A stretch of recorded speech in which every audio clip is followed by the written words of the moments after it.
कि महाराज कब उठा धनुष कुछ पता नहीं, आवाज आई एक कानों में और टूक टूक दुई टूक हुए और धुन भरने लगी है भुवनों में। मैया रुक्मणी भी तैयारी करते हैं, पूजा करने के लिए अलोपा भवानी जी के मंदिर में जाती हैं, मैया से मिलती है तो माँ संस्कार देते हैं, बिटिया ससुराल में जाओगी तो किस भांति से रहोगी, कैसे रहोगी, सारे नियम संयम सिखाती हैं। और बिटियों को विवाह के बाद ससुराल में कैसे रहना चाहिए, माता पिता ने जन्म दिया बेटी को और विवाह के उपरांत पली बड़ी मायके में और जीवन बीतता है ससुराल में। और लाजा होम विवाह में क्यों होता है? जब विवाह होता है तो भैया धन विवाह करता है कि नहीं करता? वो क्यों होता है? क्योंकि धान का मतलब है कि कन्या है वो धान के जैसे है। धान के जैसे कैसे है कि उसका बीज नहीं होता है, मतलब गेड़ जिसे कहते हैं देहाती भाषा में, गेड़ कहीं बनाई जाती है और खेत में तैयार कहीं और होती है, इसीलिए लाजा होता है। और महाराज सारी तैयारी है तो मैया अपनी बेटी को संस्कार देती है। यही संस्कार हर एक नारी को अपनी बेटी को देना चाहिए। क्या? मानिए दुलारी मेरा कहना पर कुछ मत कहना जाके ससुराल में। मानिए दुलारी मेरा कहना पर कुछ मत कहना जाके ससुराल में।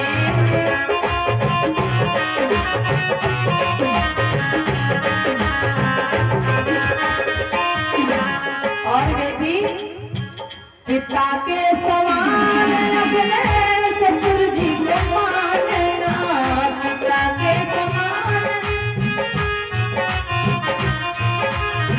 पिता के समान अपने ससुर जी को मानना, पिता के समान, माता के समान अपनी सासू जी को मानना, माता के समान अपनी सासू जी को मानना। इन्हीं को समझिए अब अपना पर कुछ मत कहना जाके ससुराल में। इन्हीं को समझिए अब अपना पर कुछ मत कहना जाके ससुराल में।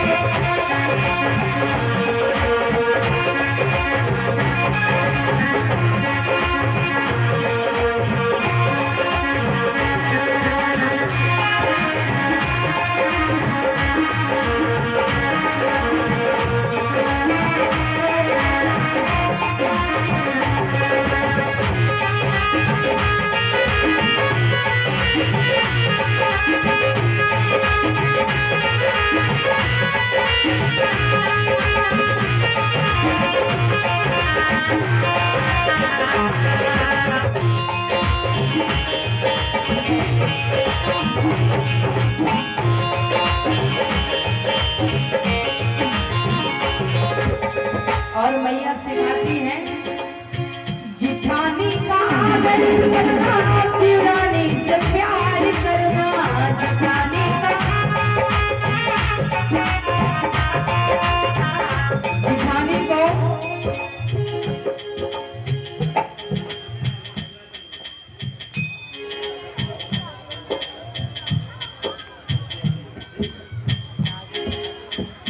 हमारा बेटियों को क्या सिखाना चाहिए?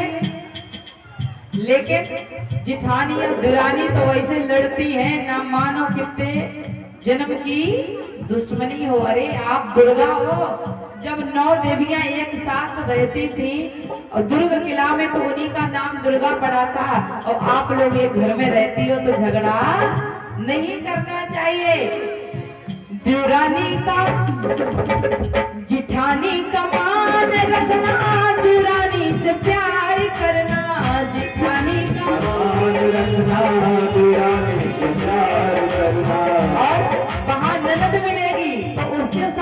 करोगे उसी को समझियो अपनी बहना, पर कुछ मत कहना। अरे उसी को समझियो अपनी बहना, पर कुछ मत कहना।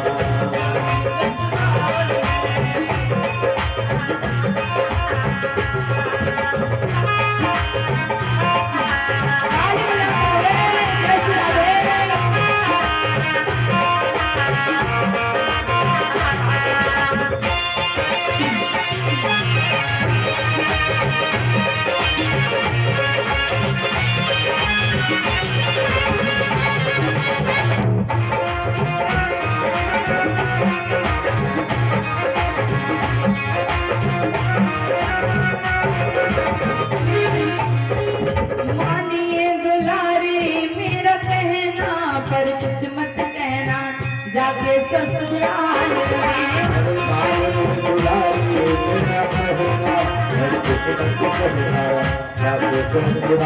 और इसी के बीच में आदरणीय श्रीमान आशाराम जी, कहाँ के रहने वाले हैं?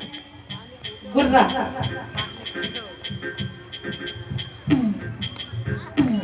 निकुर्रा से आए हुए हैं। आशाराम जी की तरफ से 101 मुद्राएं आए हैं। बहुत बहुत शुभकामनाएं। और उसी समय महाराज शिक्षा देते हैं, बोलिए गोविंद भगवान की, रुक्मणी मैया की।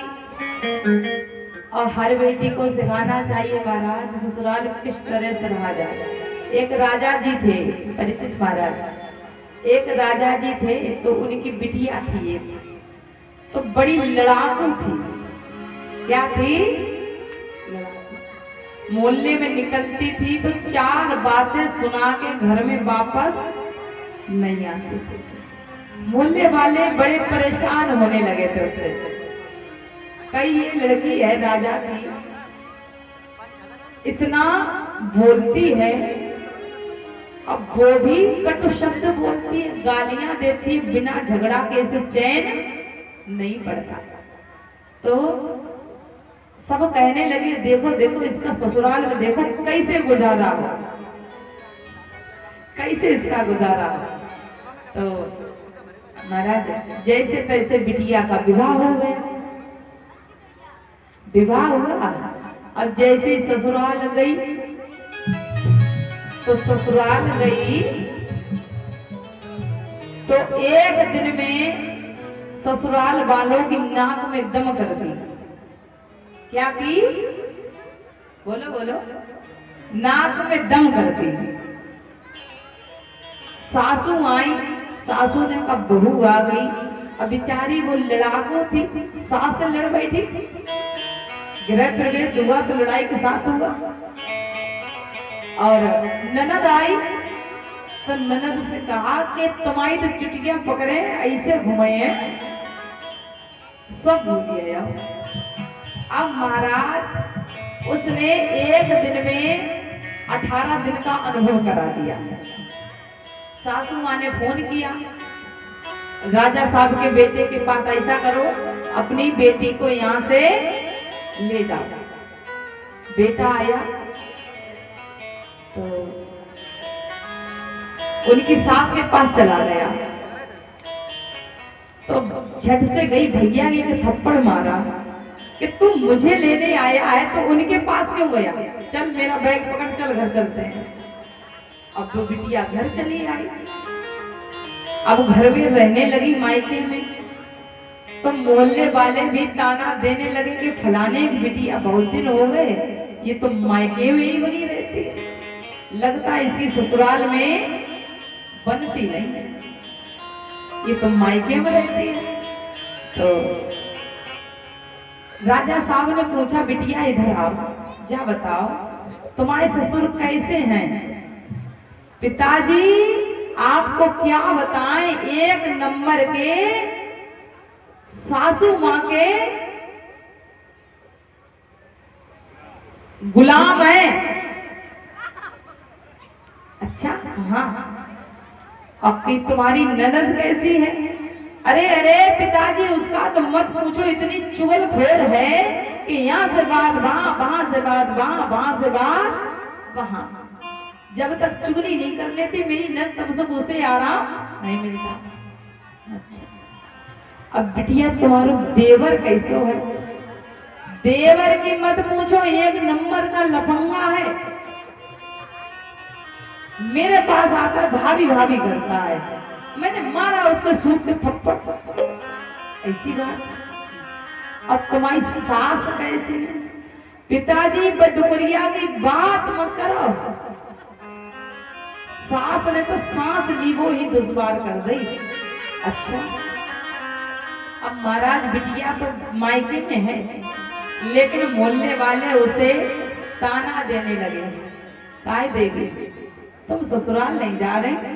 ससुराल में तुम्हें बंद नहीं, इसे नहीं बनते, तुम बहुत लड़ाकू हो, बहुत झगड़ालू, इसी नहीं बनते। अब महाराज ऐसे उसे ताने मिलने लगे। जब ताने मिले पिताजी के पास आई कि पिताजी सब मुझे ताने देते, मैं क्या करूं? तो पिताजी ने कहा कि मैंने एक महात्मा जी से बात की है कि अगर तुम एक अनुष्ठान का पालन कर लो तो 6 महीने में तुम्हारे ससुराल वाले सब तुम्हारी मुट्ठी में हो जाएंगे। 6 महीने में? कहा ऐसा क्या है कि उन्होंने वशीकरण बताया है। ठीक महाराज हम कर लेंगे, लेकिन ये लोग ताने तो देना बंद कर देंगे, ताने तो नहीं देंगे। कहा नहीं देंगे। ठीक क्या करें कि देखो इधर पंडित जी अनुष्ठान करेंगे और तुम वहां जाना तो सिर्फ चुप रहना। अगर तुमने 6 महीने के बीच में किसी से कुछ भी कह दिया तो अनुष्ठान भंग हो जाएगा। अच्छा कि तुम्हें चुप रहना है और कुछ भी बोलना नहीं है। ठीक महाराज। पिताजी ने बिटिया को भेजा और सासू माँ आई ससुराल में। सासू माँ आई निकली तो सासू माँ कह रही फिर आ गई जे, एक दिन में 18 दिन की पहचान करा दी फिर आ गई। अब वो बेचारी अपने दांत मिसमिसा रही कि रुक जाओ, मेरा अनुष्ठान चल रहा है, तुमसे 6 महीने के बाद बात करेंगे, तुम शांत रहो, अभी हम कुछ बोल नहीं सकते। तब तक उधर से नंद आई। नंद ने 2-4 शब्द कह दिए, आ गई। इन्होंने तो आगे मचा के रख दी थी, आ गई। अब वो दांत मिसमिसारी बार बार, रुक जाओ, 6 महीने होने तो फिर तुमसे निपटेंगे। मन ही मन में सोच रही देवर आ रहा, फिर आ गया ये, फिर आ गया। देवर कुछ भी कहता है तो दांत मिसमिसाती है बुरी भांति से, जैसे कभी कभी हमारे परीक्षित जी दांत मिसमिसा लेते, वैसे दांत मिसमिसा रही। कह रही 6 महीने रुक जाओ, 6 महीने के बाद बात करेंगे। महाराज जैसे तैसे 15 दिन हुए।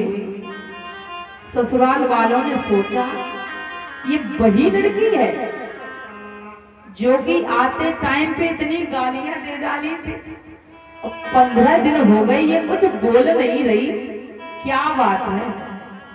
लगता है उस समय हम अपनी बहू को समझ नहीं पाए।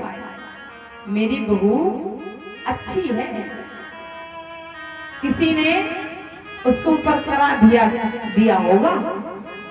1 महीना बीता, सासू माँ सब उसके साथ खुर्रे काटते हैं पर वो किसी से कुछ बोलती नहीं है। 1 महीना हुआ तो सासू माँ ने अपना गुच्छा दे दिया। कौन सा गुच्छा? चाबी वाला, कि जाओ भंडार घर में जितना राशन पानी रखा है ना, निकाल के लाओ, खाओ पियो बनाओ खाओ, तुम्हारी जिम्मेदारी।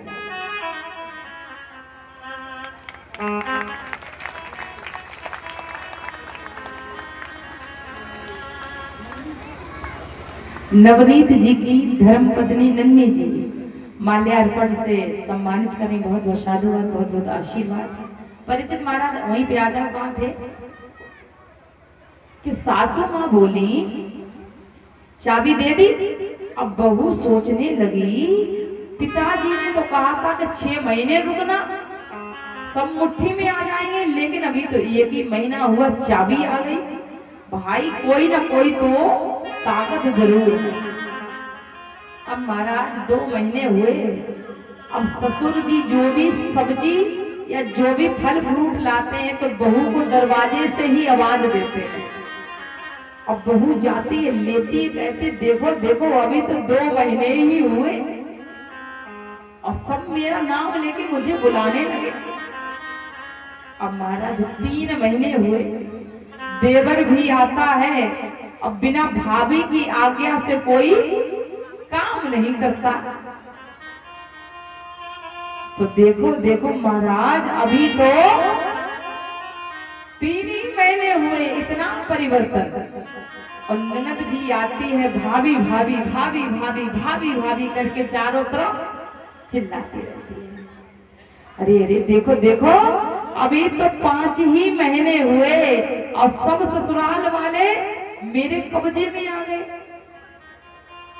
अब महाराज जैसे ही 6 महीने हुए, राजा साहब ने बेटा को भेजा, जाओ अपनी बहन को बुला लाओ। तो बेटा सीधे सीधे बहन के पास चला गया, बहन के कमरे में चला गया। तो बहन ने एक थप्पड़ मारा भैया के। अरे तू नालायक है, तुझे ये नहीं पता मेरी सासू माँ दरवाजे पे बैठी हैं, तूने ना नमस्कार किया ना चरण वंदन किया, तू डायरेक्ट मेरे पास आ गया। जा पहले उनसे उन्हें प्रणाम कर। कहा चल बहन मैं तुझे लेने आया हूँ। देख भैया मैं तब तक नहीं जाऊंगी जब तक मेरे ससुराल वाले मुझे आज्ञा नहीं दे देंगे। जब आज्ञा दे देंगे मैं तभी जाऊंगी। वाह बहन तू तो किसी दिन बड़ी बुराई करते थे, आज ससुराल वालों की आज्ञा मांगती है। भैया हो गया वो हो गया, अब आज्ञा लेके आ तब मैं जाऊंगा। महाराज भैया ने ससुराल वालों से आज्ञा ली और सभी ने बहू को भेजा, तो आंखों में आंसू लेके भेजा कि मेरी इतनी अच्छी बहू किसी से कुछ भी नहीं कहती, बोलती तक नहीं है। भैया इसे ले जा रहे हो, जल्दी से इसे वापस भी कर देना, अधिक समय मत लगाना। ससुर के भी आंसू निकले, सास के भी निकले, ननद के भी निकले, देवर के भी निकले, और लड़की अपने मायके आई। राजा ने कहा आओ आओ बेटी मेरे पास बैठो, ये बताओ तुम्हारी वो चांडाल सासू माँ कैसी है? अरे अरे पिताजी उन्हें चांडाल मत बोलो, चांडाल मत बोलो। क्यों? अरे नहीं नहीं वो तो मेरी माता से भी अच्छी है, बहुत ध्यान रखती हैं। अच्छा पिताजी बोले ये बताओ जो जोरू के गुलाम बता रही थे अपने ससुर को, वो कैसे? अरे नहीं नहीं पिताजी तो जोरू के गुलाम नहीं है, वो तो परमेश्वर है, देवता है, देवता। अच्छा राजा साहब बोलने लगे बेटी तू क्या कहती थी अब क्या कहने लगी? और तेरी चुगलखोर नंद कैसी है? अरे अरे वो चुगलखोर नहीं, वो तो मेरी छोटी बहन है। और वो तेरा लफंगा देवर? नहीं नहीं पिताजी अब तो बहुत हो गया, हम बहुत बेइज्जती कर रहे हो, वो लफंगे नहीं है, बहुत अच्छे हैं, वो तो छोटा देवर है। अच्छा तो अब कहने का तात्पर्य राजा ने सिर्फ अपनी बेटी को एक ही मंत्र दिया था कि ससुराल में जाओ, सभी को अगर अपने बस में करना है तो सबकी सुन लो, किसी को पलट के जवाब मत दो, और जवाब नहीं दोगे तो वही तुमको रानी बना के रखेंगे, और जवाब दे दिया तो तुरंत डिवोर्स के पेपर तैयार हो जाएंगे। अत का भला ना बोलना और अलकी अतकी भली ना चुप। मानिए दुलारी मेरा कहना, पर कुछ मत कहना जाके ससुराल में। मानिए दुलारी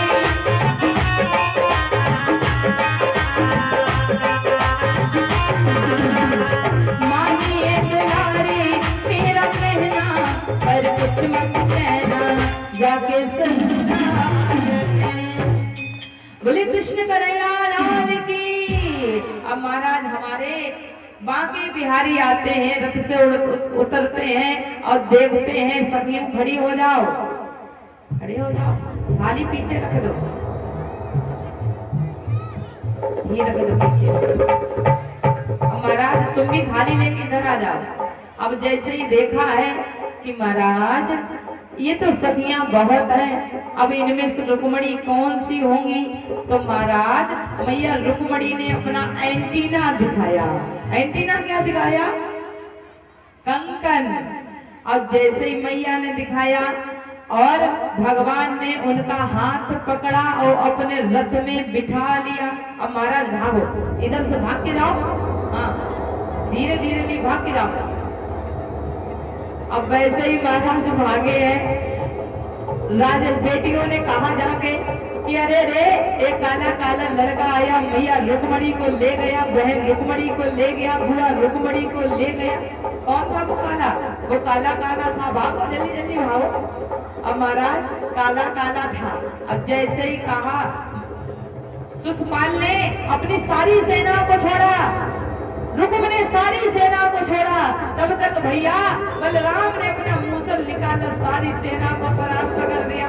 अब जैसे परास्त को किया, भगवान भाग रहे हैं, आगे आगे भागो, हाँ भागो। अब भाग रहे हैं। अब वैसे ही युद्ध चल रहा है। युद्ध चलते चलते महाराज रुकुम जी आए और रुकुम जी को प्रभु ने अपने रथ से घसीटा। मैया ने हाथ जोड़ के प्रभु से विनती की, प्रभु भाई बहन का रिश्ता पवित्र है, इस संसार में रहने दीजिए, मेरे भैया को प्राणदान दीजिए। बोलिए वृंदावन बिहारी लाल की। अब मैया कहती हैं, जहां विराजे राधे रानी, अलवेली सरकार सवरिया, ले चल परली पार कटिया, ले चल। महाराज थाली रख दो सखियों, थाली रख दो और थोड़ा झूमते हुए, सवरिया ले चल परली पार, सवरिया ले चल परली पार।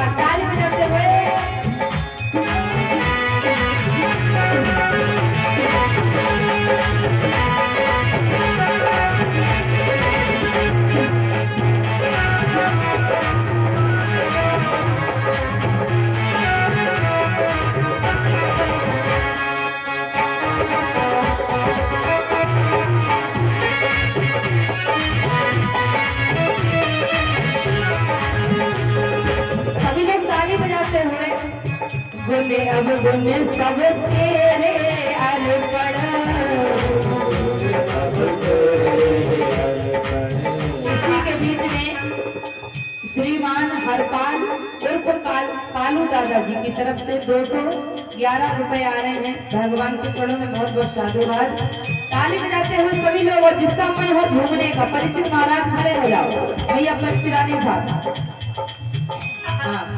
गुड़े अब गुड़ सब तेरे अर्पण, सब तेरे अर्पण, गुण सब तेरे अर्पण,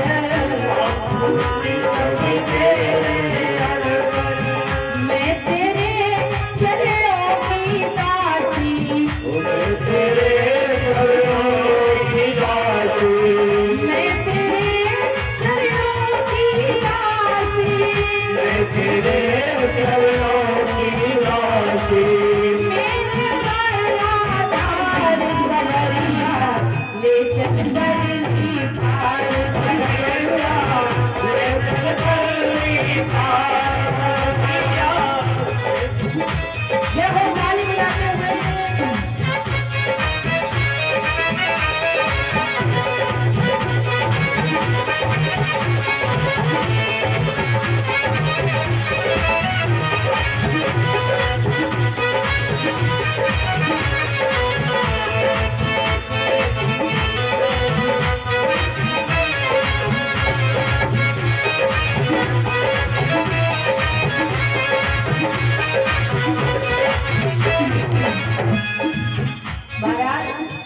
देवी फूलमती जी जहाँ कहीं हो खड़ी हो जाओ, और ममता भाभी जहाँ कहीं हो खड़ी हो जाओ।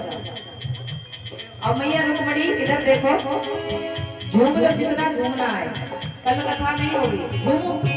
हाँ, और तेरी आस लगा बैठी हूँ, तेरी आस लगा बैठी हूँ, तेरी आस लगा बैठी हूँ, तेरी आस लगा बैठी हूँ, अखियन को थका बैठी हूँ,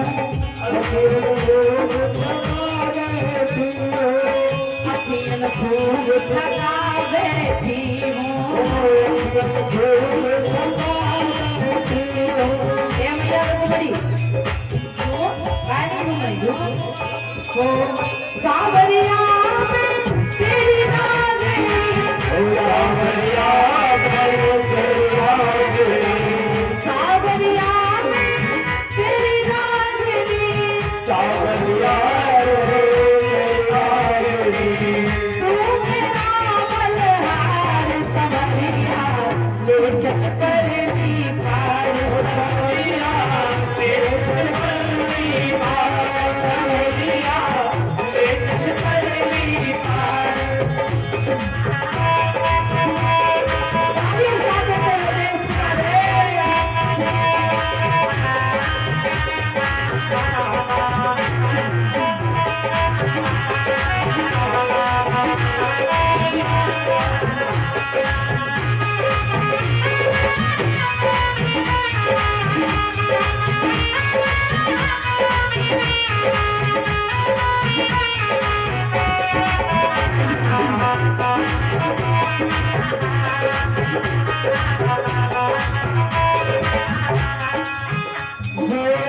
तेरे बिन कोई चाह नहीं है, तेरे बिन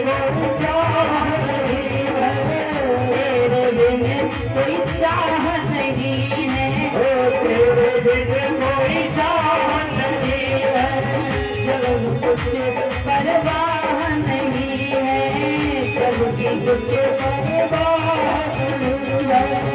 मेरे प्रीतम मेरे माझी, मेरे प्रियतम तेरे भाई, मेरे प्रियतम मेरे माझी, मेरे प्रियतम मेरे भाई, तेरा पर्दा पार सवरिया, ले चल परली पार सवरिया, ले चल परली पार, सवरिया। ले चल परली पार। ताली बजाते हो।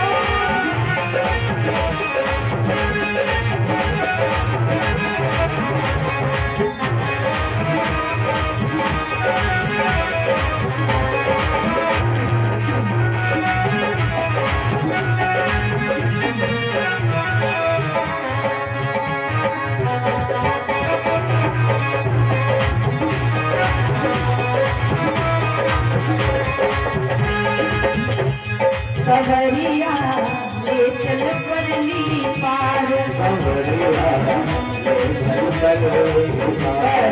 परली पार। अब महाराज दोनों लोग माला ले लो, कहाँ है माला? हाँ देखो सभी सब व्यवस्था रखते हैं, और सब लोग ताली बजाना, पंडित जी भाई मंत्र बोलो, सब देवगणों ने भगवान श्याम सुंदर और मैया रुक्मणी का विवाह कराया द्वारिका में। माला ले लो भाई, सब लोग ताली बजाना।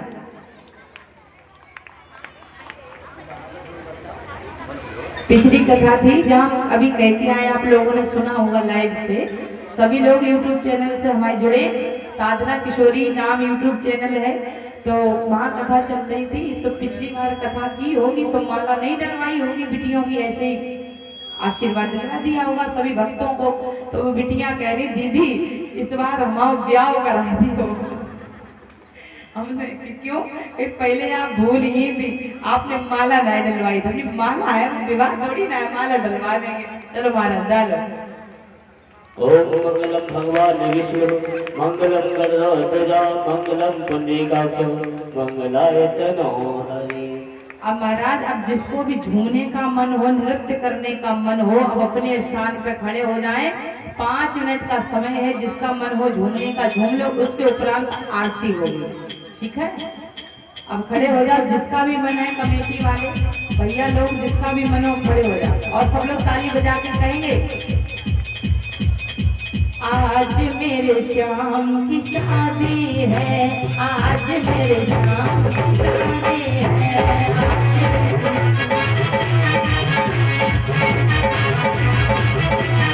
ताली बजा के सब लोग घूमिए।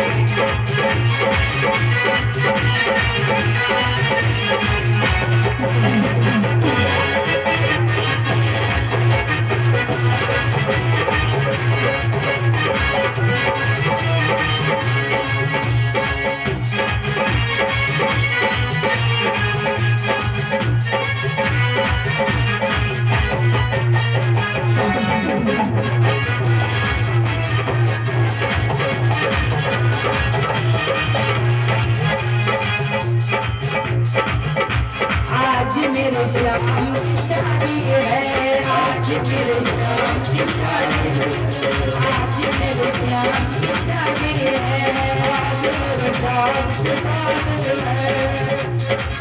ऐसा लगता है सारे संसार की शादी है, आज मेरे श्याम की शादी है, आज मेरे श्याम की शादी है।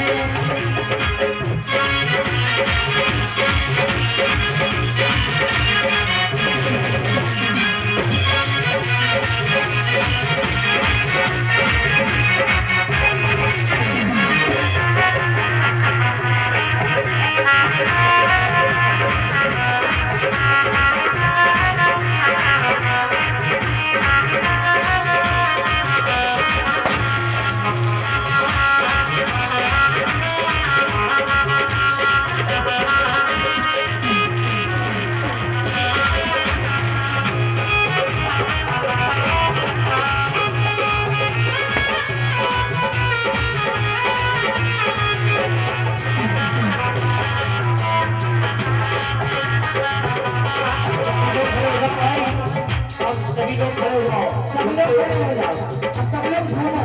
और पंडित महाराज आप आगे आ जाओ, आरती तैयार करो। हाँ, सब लोग घूमो।